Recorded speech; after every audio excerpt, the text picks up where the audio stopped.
So many employers have business cards, and apparently that's true even for a drug operation. Virginia Beach police say a laminated card for the Chronic Factory led them to William Peters. 10 Your Side's Anita Blanton has details of the big bust. Yeah, Nicole and Tom, our business cards usually let people know we're legit. Police say William Peters' card said no shortcuts, no excuses, and assured customers the marijuana was always grown carefully.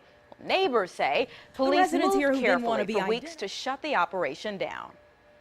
There's been plenty of commotion in the middle of the night. I got woke up at 2 o'clock in the morning to a bunch of car doors slamming, and I looked out the window and I seen probably about 10 to 15 police officers standing right outside. And here are the photos that man took of police units lining Rica Drive. He says he knew something was up days before. We had a undercover cop that was hanging out right here in the driveway for, I don't know, 2 or 3 days. These court documents detail how officers ended up here. They say on March 25th, they made contact with the suspect in an unrelated case that had a business card on him for the Chronic Factory, run by William Peters. His address listed so you could easily find your way right to his door.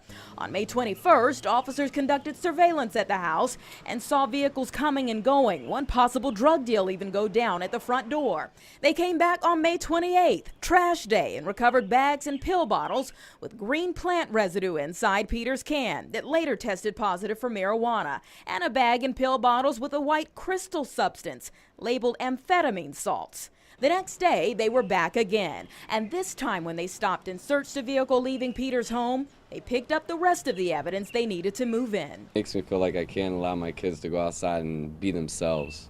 So, I mean, you can only imagine how some of the other parents around here should feel too. On May 30th, documents reveal smoking devices, plastic bags, a metal grinder, an easy grow kit, and more of Mr. Peters' business cards were carded out. The business card. Well, William Peters was released on a summons, and he was at home today when we came by. But when I asked him if he had anything to say, he declined to comment. Anita Blanton, 10 on Your Side.